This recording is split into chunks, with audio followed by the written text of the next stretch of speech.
Hello, football fans. Hello, Arsenal fans. Hello, Gooners. Today was a 2-2 draw between Arsenal and Liverpool at the Emirates Stadium. And listen, this is a game that about 99% of pundits wrote Arsenal off. And I didn't blame them at all because, listen, imagine Liverpool team without Van Dijk, without Mo Salah, or without Szoboszlai. Imagine a team like that. How do you think this team is going to play? Now, we played this game without some of our top names, and that includes Saliba, that includes Odegaard, and that also ended up including Gabriel Magalhaes. And we can talk of all the positive parts of the game, but let me tell you something. We have been wasteful in the second half for so long, and you will understand why I'm saying this. Now let me show you something. When it comes to all the games that Arsenal lost, when we start from last season, all the games Arsenal lost or drew are games that Arsenal played the first half superb, but second half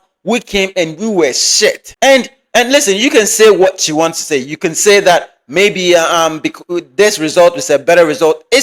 This result is a good result, but we should have won this game. We should have put this game to bed. We had some chances in the box. Gabriel Martinelli just missing chances, not being very productive. Gabriel Jesus came on, had a clear chance of putting the ball behind the net and also messed it up. I think today has been the worst game for Kai Havertz since starting for us now this season. All the aerial duels, Van Dijk won them all. So far this season, we've played about 9 Premier League matches, 3 Champions League games. I could boldly say that this is the least of all his performance. This is the least. Because today, the only part that I saw him and I was like, come on, Kai, was when he took the ball from the center, he ran, got to the 18-yard box. And even it wasn't productive, but I saw he was more determined. But today, we have been wasteful. Arsenal has been wasteful. Last season, the games that we lost, when we take Aston Villa at home, first half, we played 53 possession, 8 shots and 4 shots on target. That is not bad at all, but 0 goals. That is okay. Now, second half, we played 71 possession, 4 shots and 1 shot on target, and we lost 1-0.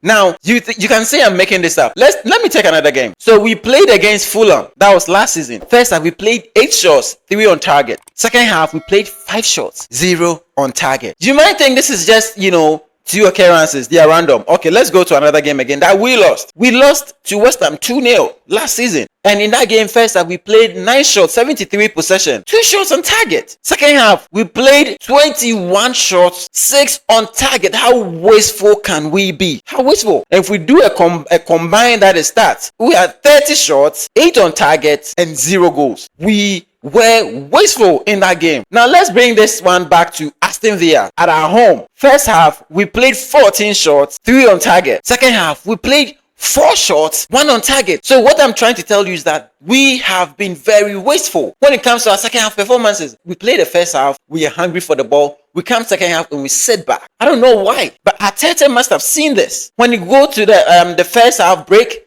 that team talk in the dressing room, I don't know what is happening. But I think this is what is costing us games, and we have to take a look at it. Now, if we come to, that is our game today. First half, Arsenal played 6 shots, 2 on target. Second half, we played 3 shots, 1 on target. Again, wasteful. I don't care about what all the panics are saying that Liverpool had the upper hand. They were supposed to win. Let me tell you something. Liverpool are not it. See, when it comes to the title chase, Liverpool are not it. And I'll sit here and say it again. Because if we had our players fully fit, don't you think we could have won that game? Because let me tell you something. The only player that's costing this team is Kivio. When we played against Bournemouth, he cost us. When we played again today, he cost us again. And it's about time Arteta knows that Kivio is just not at the level of this team. You can just tell this boy is not up to these standards. He's not up to it. We need to let him go because he cost us the game last week and he cost us the game today because he had no right to be in that position. He had absolutely no right. And if he had been in his position, he could have actually blocked that because that ball even curved and then came back to his position when he had actually left his post. The only player that has caused this team in these last 2 games is Kivio. And I get absolutely baffled when these things happen. When Gabriel went on injury, we could have easily brought in Declan Rice in that position and brought in, that is, how do I say it? Brought in maybe another midfielder, brought in Jorginho. But I don't know why Arteta still keeps on bringing in Kivio. I don't know. I have no idea. I don't know. Why didn't he bring in That is Zinchenko when Timber couldn't play anymore because he knew Salah would easily get his chance, will easily make his way. It's about time that Arteta needs to sometimes take responsibility for some of these actions. Now, there are some players that we need to praise. There are some players we absolutely need to praise in this 2-2 draw at the Emirates. And one of these players is Thomas Partey. Let me tell you something. When we played against Southampton and we put in Thomas Partey at right back, everyone was complaining. Why is Thomas Partey at right back? But today, do you see why Mikel Arteta played him at right back? Did you see how frustrated he made Luis Diaz feel? He frustrated Luis Diaz. This is the worst game I've seen Luis Diaz have, and it's because of Thomas Partey.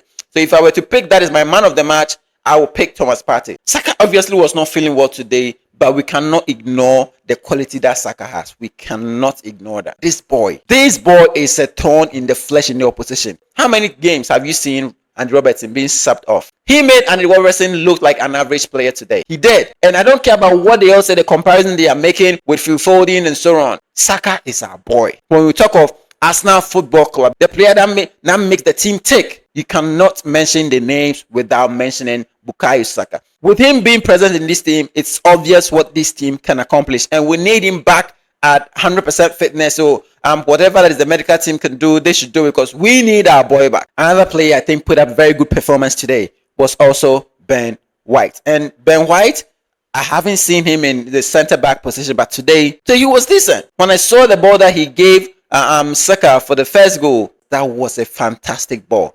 And I'm so glad that we have Ben White and we have players like that who could play in the left back, in the right back. That we have versatile players. Like, I'm so glad we have it like that, because in these times, if we did not have such players, we would have been mid-table by now. Because when you look at the number of injuries, the important players who are injured, we don't deserve to be in the top 3, to be honest. Because of these versatile players, we've been able to still be in the title chase. When it comes to the title chase, I think if City with these players, with this injury, they cannot keep up with all the matches that are coming up, and I think they are going to start to drop off. Because when I watched the game against Southampton, I was like, nah. And we should just hang in there until we have our players. We should not fall too far off. We just stay and hang in there.